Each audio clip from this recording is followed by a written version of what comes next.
Recording the warm-up today because it's muy importante, ¿sí? Muy importante. If x equals -5 is a root of f of x, use synthetic division to divide out x plus 5 from f of x. Okay, so first of all, let's notice what we have here. If you know a root, you know a factor. If you know a factor, you know a root. Yes? So if x equals -5 is a root, then x plus 5 is a factor. And vice versa. Yes, yes? Okay, that's known as the what theorem? That's called the, no. It's called the root theorem. Yeah, the root theorem. If you know a root, you know a factor. If you know a factor, you know a root. Okay?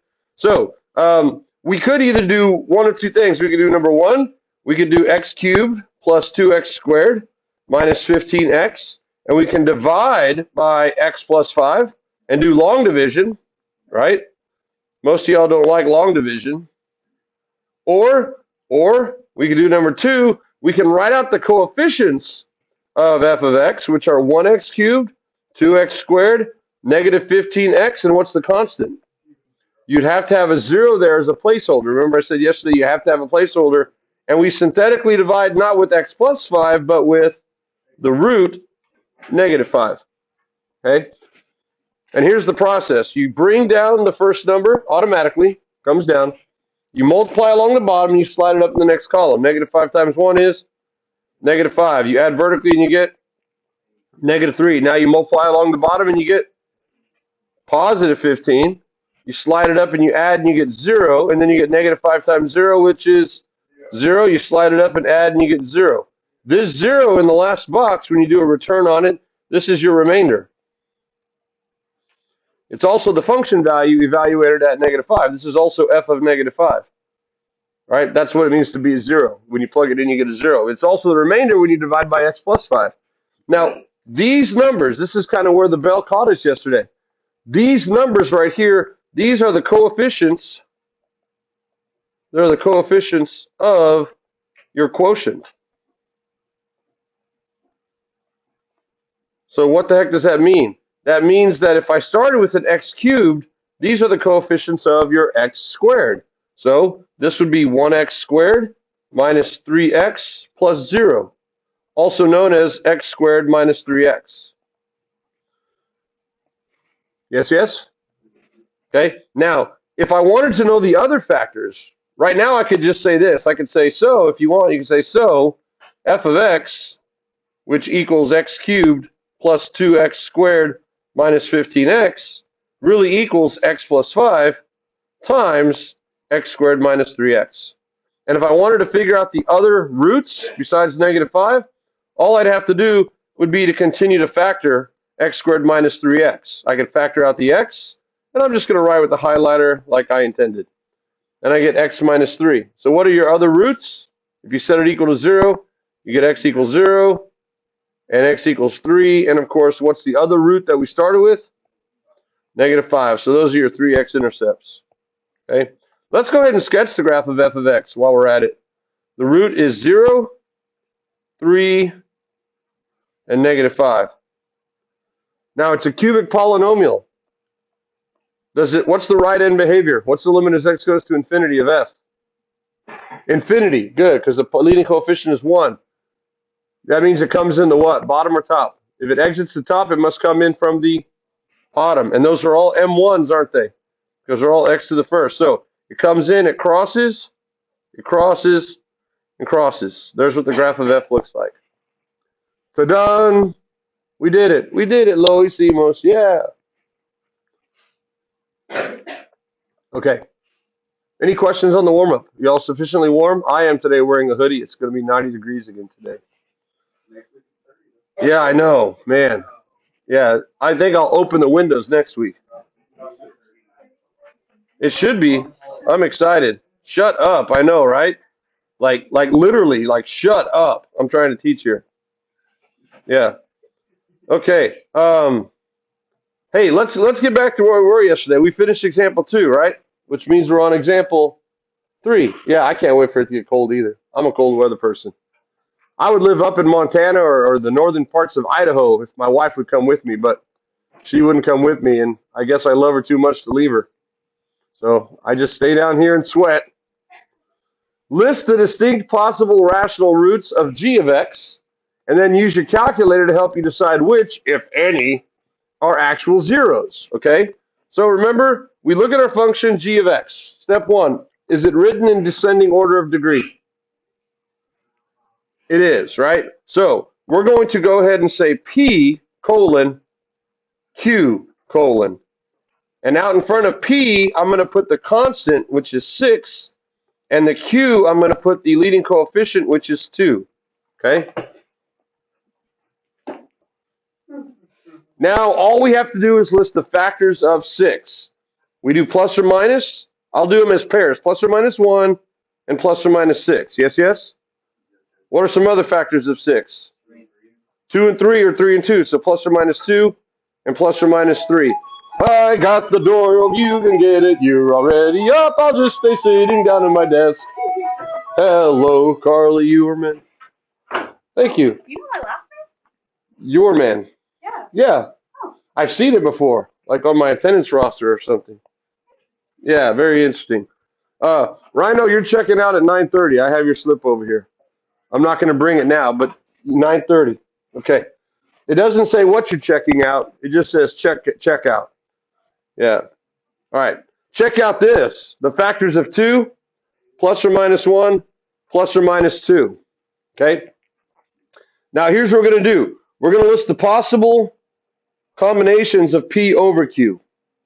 And here's how I do it. It's kind of like the distributive property. I go plus or minus 1 over 1, plus or minus 6 over 1, plus or minus 2 over 1, plus or minus 3 over 1. And we can simplify as we go. Plus or minus 1 over 1 is plus or minus 1. Plus or minus 6 over 1 is plus or minus 6. Plus or minus 2 over 1 is plus or minus 2. Plus or minus 3 over 1 is plus or minus 3. You don't need to put plus or minus over plus or minus. Only one of them is plus and minus. Okay, you can use one of them. All right, now I move on down to the next one.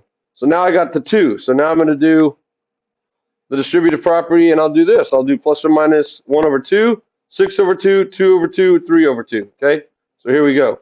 We get plus or minus 1 over 2, plus or minus 6 over 2, plus or minus 2 over 2, plus or minus 3 over 2. Now I'm going to simplify. This is plus or minus 1, plus or minus 6, plus or minus 2, plus or minus 3. So had I done all of those over 1, I could simplify those now to just plus or minus 1, 6, 2, and 3. Now as we go through here, I want to simplify. Plus or minus 1/2. Do I have that already? No. But what about plus or minus 6 over 2? What is 6 over 2? That's really 3. Don't I already have plus or minus 3 listed? Yeah, so I don't need that one. What about 2 over 2? What's 2 over 2 really equal to? 1. Don't I have plus or minus 1 already listed? Yeah, and then I got 3 over 2. Is he different? Yeah. Yeah, so we only list the unique ones. Now, I might ask you a question on a test, multiple choice question. How many, let's write it down. How many distinct, what does distinct mean? Smelly? No, distinct means separate from each other. Unique. How many distinct possible rational roots are there? Okay, that means you don't list them twice. Well, how many numbers do I have listed there? I have 1, 6, 2, 3, 1/2, and 3/2. That's 6. So I have 6 positives, but then I got 6 negatives. Yeah, so I got 12 total. Now, here's what the good news is. If I was interested in finding rational solutions, that is integers or fractions, to g of x, I would only have to do synthetic division at most 12 times. That's what that means. I'm just going to do trial and error and see if I get a 0 on the end. Okay? 12 is not a lot to try out. Believe me. Out of an infinitely many, 12 is not that many to try. Okay? In other words, would I ever try a 4 here? Would I ever try plugging in a 4 to see if it gave me a 0? Why would I never try a 4? 4 is not in that list, right? But might I try a 3 or a negative 3? Yes. Okay. Now here's what we're going to do. We're going to use the calculator to help us. Okay. So go to the calculator. Oops, I need to do it like this. I need to go to my canvas. Where'd my canvas go? Oh, there it is. Let me put it back in the bottom where it's supposed to be. Okay. I go to Canvas, and I go to the top where it says TI Standalone Calculator, and every day I say, thank you, Minnesota. Speaking of Minnesota, they won last night. They beat the 49ers, handed in their second loss in a row. We won't even talk about the Astros. Anyway, I'll go to the calculator, dude. There it is, and I'll now sneak my notability up in here on the other side, shrink this down to a quarter. Oh, my calculator's kind of small there. Oh, there it goes. Get rid of the toolbar and presto magic. We are good to go like a Crunchwrap Supreme. All right, now we go to y equals, and we type in our function here, okay? I'm assuming everyone's doing this at their desk as well with the calculator. Or you can hop up and grab one of those yellow monsters up there, but then you got to stand up.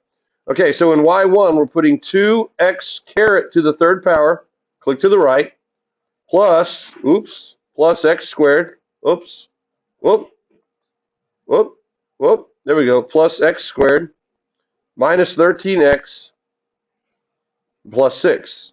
And we're going to hit zoom 6. We always do a zoom 6, standard viewing window, zoom 6. We're counting by ones on the x-axis, okay? So now, notice it looks like it crosses on the left side at what x value? I'm going to guess here. I'm going to guess based upon my calculator. I'm going to guess x equals -3. Would you agree that that looks like -3? -3, okay. What does the next one look like to you? 0.65, is that in our candidate list? It looks like 1/2 to me. I'm going to guess 1/2. Is 1/2 in our candidate list? Yes, okay. And then it looks like it crosses again at what? 2. Is 2 in our candidate list? Yes, so this is what we're going to do. We're going to list all the possible ones, but then instead of just trying all 12 randomly and see which ones work, if any, remember, none of these are guaranteed to work. I'm going to let the calculator tip me off as to which ones might work, okay? All right, I'm done with the calculator. Thanks, calculator. Now I come back over here, and now we do synthetic division. Synthetic division. Let me move this over so I have more room for synthetic division. Step 1 for synthetic division, make sure that it's written in descending order. Did we already check that? Yeah, so we write the coefficients in descending order. 2x cubed, 1x squared, -13x, and +6. Now we draw a horizontal line underneath, leaving a room in the front for a box, which is our root. And of course, this last box here is our remainder. How are we going to know if they're actually roots or not? What are we expecting in that remainder box at the end? We're expecting a 0. If you get any number besides 0, the function value is that number, and that's not an x-intercept, okay? All right, so which one do you want to try first? -3, 1/2, or 2? It doesn't matter. 2. I like that. Let's choose the easiest of the 3, okay, to do first. Always choose the easiest ones first. All right. Now we bring the 2 straight down. We multiply, we get 4. We add, and we get 5. We multiply, and we get 10. We add, and we get -3. We multiply and get -6, and what do we get? 0. Is 2 actually a root? Yes. Okay, now here's the cool part. I don't have to go back to my original function, 2, 1, -13, 6, to try out the rest of the roots. Because if they're still factors of the original function, they are factors of my quotient. So all I do is I repeat the process on what's left. So I'm whittling it down. I'm making it smaller and smaller as I go. Okay, and there's my remainder box now. What do you want to try next? We got the 2 working. You want to try the -3 or the 1/2? Perfect. Let's do the -3. I think we all agreed to do negatives before fractions. Do your fractions last. All right. So now I bring down the 2, and I get what? -6 when I multiply. Add. What's 5 minus 6? -1. You multiply and you get 3. And what's -3 plus 3? 0. Yeah. Yeah. So is -3 actually a root? Yeah, and now we're going to try 1/2. We're going to do the same thing. Notice how it's getting smaller and smaller as we go. I still have my box in the front for my root, and now I'm going to have hopefully a remainder of 0 there when I ultimately try a 1/2. Bring down the 2. What's 2 times 1/2? 1. What's 1 minus 1? 0. Okay?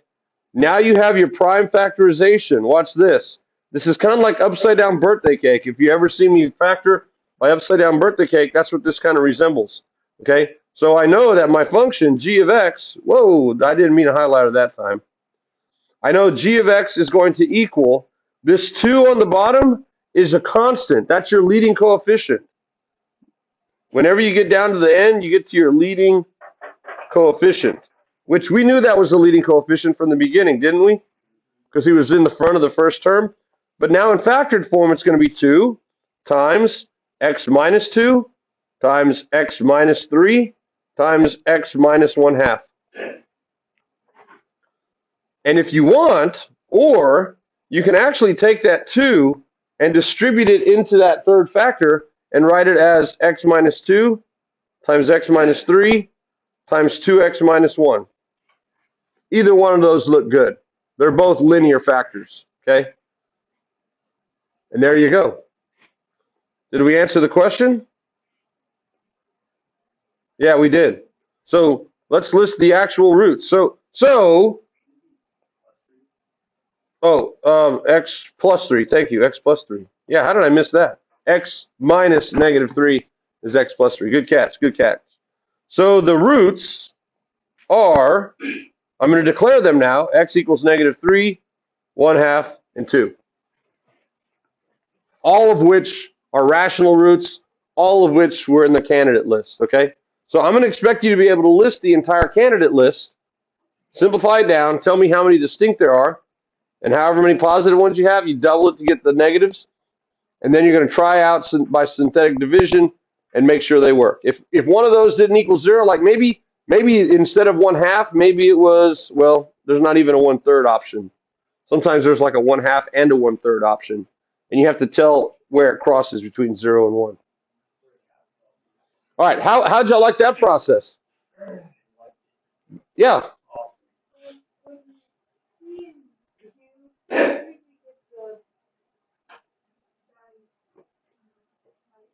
On this part here, on the synthetic division? Oh, for the P and Q?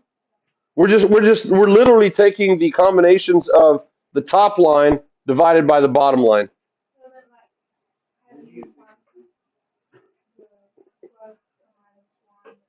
Oh, these are the factors of the constant. The factors of the constant, that's what we call P, and the leading coefficient, which we call Q. Okay? That was the rational root theorem up here. Okay? If you're going to have a rational root, it's going to be in the form P over Q, where P is the factor of the constant and Q is the factor of the leading coefficient. So the strategy that I offer to you to make sure you list all those, because you can list them in any order. I don't care how you list them. But for organization purposes, I recommend listing P first, and then writing all the factors of the constant on the top row, and then underneath there, directly underneath there, put all the factors of Q, the leading coefficient, and then just start listing combinations of them. 1 over 1, 6 over 1, 2 over 1, 3 over 1, 1 over 2, 6 over 2, 2 over 2, 3 over 2, so on and so forth. And you can systematically work down the line like that. Okay? All right. Any other questions on this one? Those great questions. If you're lost at all, you need to know, because it only gets more and more fun. This process right here, though, is the process that we're going to be doing in this section and on an even more extreme level in 3.4. Okay? So far, so good? So good so far. All right. Let's look at example 4. It says put the equation into nested form and then evaluate g of 1, g of 2, g of negative 3, g of 1/2. Okay, so if you had this function, and this is the same function we're talking about now, if you had this function in a calculator, like let's say in a calculator, I pull my calculator back up.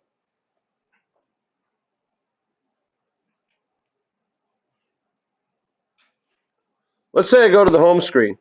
Since I have my equation in y1, here's what I could do. If I go to the home screen and I want to evaluate g of 1, all I have to do is hit alpha trace, enter, recall y1 from the graphing screen, open up a parentheses, put a 1 and close parentheses, and hit enter. And I know that g of 1 is negative 4. Let's do the same thing for g of 2. Alpha trace, from the home screen, alpha trace, number 1, you recall the equation from y1, You open the parentheses, you put in a 2, you hit enter, and you get 0. We knew that already. And then g of negative 3. What is g of negative 3 going to be? Let's see, alpha trace. Alpha trace, recall number 1, put it in negative 3, and not surprisingly, we get out of 0. And of course, what is g of 1/2 going to be? Also 0. Now, if we were to do that by hand, let's try g of 1/2 by hand. G of 1/2. If I do g of 1/2, let me put a note over here. These are from the calculator.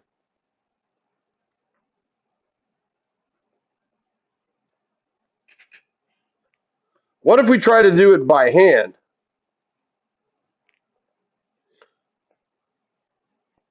Look how much fun this is going to be.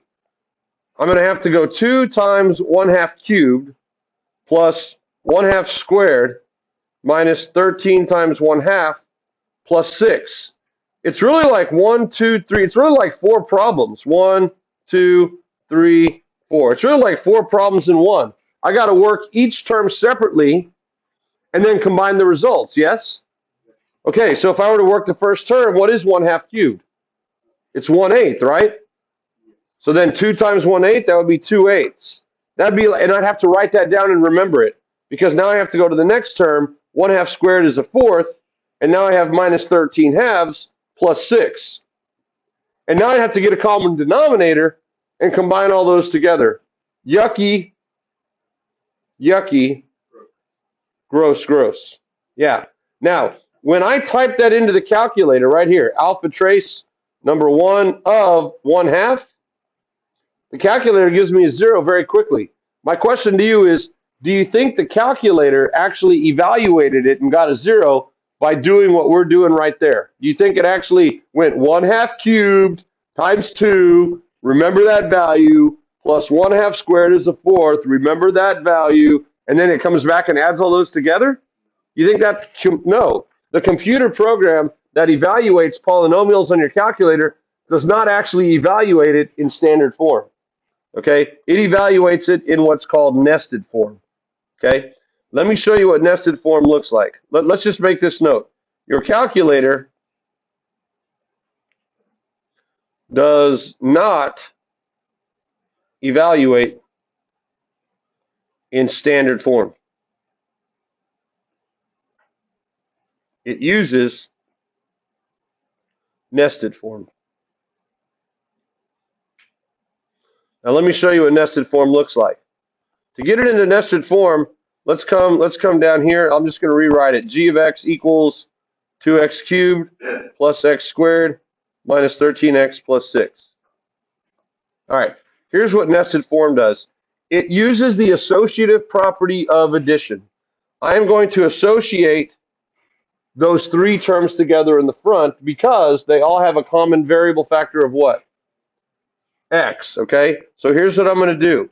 I'm going to factor that x out, but I'm going to factor it out on the right-hand side. Are you okay with that? You should be. Okay, that leaves me with 2x squared plus x minus 13. Now what am I going to do? I'm going to do the exact same thing. Inside the orange parentheses, I'm going to group those 2 guys together because they have a common factor of what? X. And now I'm left with parentheses, 2x plus 1, close parentheses, x, minus 13, close parentheses, x plus 6. And now the last thing I'm going to do is put parentheses around the 2. And we're done. Now, imagine this. If I ask you to evaluate g of 1/2 now, you would have to plug it in using your Dear Aunt Sally's rules. You would have to evaluate it, wouldn't you? And what does PEMDAS tell you? You always use parentheses first. So let's see if we can do that. If I plug in a 1/2 first, what are my innermost parentheses? The blue ones, right? The blue ones. So let's see if we can just do this in our head now. If I plug in a 1/2 for that x, what's 1/2 times 2? 1. And then I would have to add it to 1, right? What's 1 plus 1? 2. Okay? And now I have to do 2 times x, where x is a half. What's 2 times a half? 1, and then I would do 1 minus 13. What's 1 minus 13? Negative 12, and then I would do negative 12 times x, where x is a half. I get negative 6, and what's negative 6 plus 6? OMG. Wasn't that a lot easier? What was I doing there? I was just doing a combination of multiplication and then addition, also known as subtraction in some places, right? I was just multiplying and adding, multiplying and adding, multiplying and adding. And what was nice about it is I was just doing it sequentially. I didn't have to do like 4 problems in a row, simplify them, memorize them, and then combine them all back together at the end. I was just using my accumulation as I went, right? I only had one number to remember the whole time. I started with a half, I doubled it, I got 1. I added 1 to it, I got 2. 2 times a half is 1. 1 minus 13 is negative 12.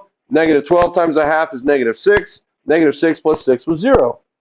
This is how your calculator computes all polynomials. It uses nested form. Now, there is an algorithm to help us use nested form so we don't actually have to write it like that. Here's what it looks like. We write out the coefficients of g of x, 2, 1, negative 13, and 6. And we write a line underneath here, and we leave room for a row.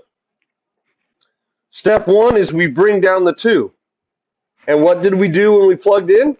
We multiplied. Well, guess what we're going to do here? We're going to multiply. What's 1 half times 2? 1. We slide it up, and then we add in this vertical column. What's 1 plus 1? 2. And then I multiplied it by a half, which gave me 1. And then I added it to negative 13 to get negative 12. And then I multiplied by a half again and got negative 6. And then I added and got 0. This 0 is g of 1 half. It's the function value at 1 half. Do y'all recognize that form right there? We just used that when we were doing synthetic division, didn't we? This is synthetic division, but in this format, it's called synthetic substitution.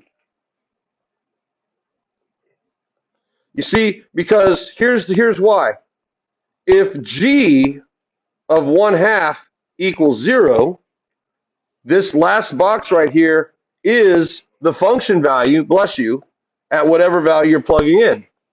If g of 1 half equals 0, what does that mean? That means then, then x equals 1 half is a root, right? Then x minus 1 half is a factor, yes, yes. Then the remainder should be what? Is 0, yeah. So this box at the end serves 2 purposes. It's your remainder when you divide by x minus the number in front, but it's the function value when you just evaluate it at that number in front. They mean the same thing, don't they? They mean the exact same thing. That's why synthetic division is so cool. We can use it as a twofold process. We can use it as a division tool. When we're dividing by x minus a, we synthetically divide with a, and it gives us the quotient. This is the quotient. When we do synthetic division, we're actually after that distilled product right there. That's what we want. When we do synthetic substitution, we don't care about those numbers. We just want what's left in that last box. So why does synthetic substitution work? Where does synthetic division come from, actually? It comes from nested form. Okay, if you're wondering how synthetic division came about, why that works, why can't we just write the numbers and multiply and add, this is why it works. It works because of nested form, which is how all computer programs evaluate polynomials. Even to this day, if any coders in here, if you're writing a code for something to evaluate something, you want to keep your numbers small. Okay, if you can keep your operations to addition and multiplication rather than exponentiation, and then having it to use memory to store the values from each term, your computer is going to run more efficiently and it's going to crash less often. The computer will be happy to do more calculations if you keep the number smaller than to do fewer calculations with bigger numbers.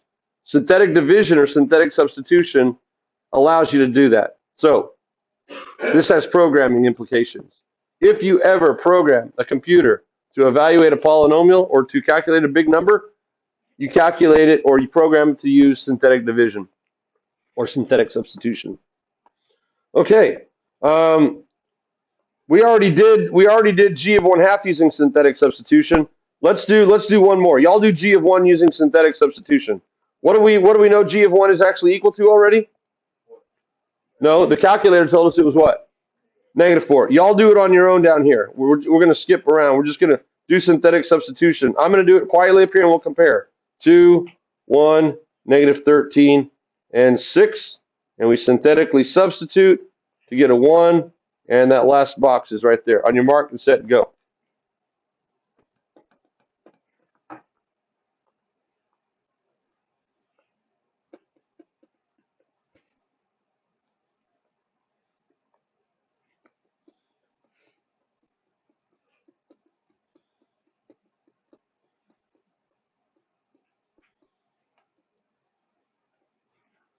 Did you get a -4 in that last box?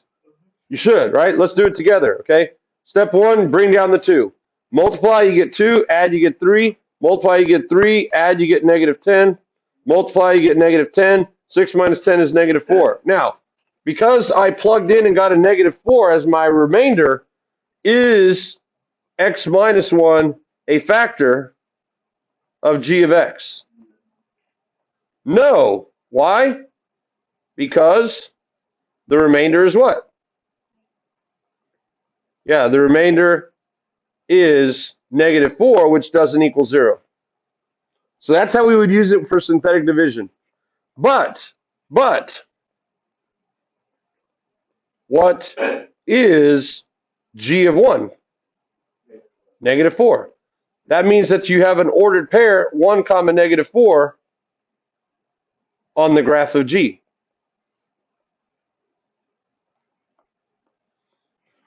Okay? So synthetic substitution, synthetic division, really the same thing. You just interpret it a little bit differently, don't you? Okay, now, let's go back to the division part.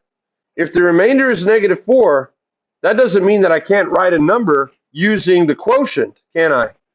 For example, let's come up here. What if I did 27? What if I did 27 divided by 4? Is 4 a factor of 27? No, let's see what I get. If I do 27 divided by 4, it goes in 6 times. I subtract and I get 3. I get a remainder of 3, don't I? So here's what I know. I know that I can write 27 divided by 4. I can write it as the quotient, 6, that's your quotient, plus the remainder of 3 divided by the original divisor. There's your remainder and there's your divisor. Would you agree with that? 27/4 is 6 plus whatever the remainder is divided by the original divisor 4. We also write that as 6 3/4, okay, as a mixed number. 6 plus 3/4. Well, look, I can do the same thing here. Watch this. I can say 2x squared or 2x cubed plus x squared minus 13x plus 6. If I divide that by x minus 1, what is it equal to? Well, it equals to 2x squared plus what?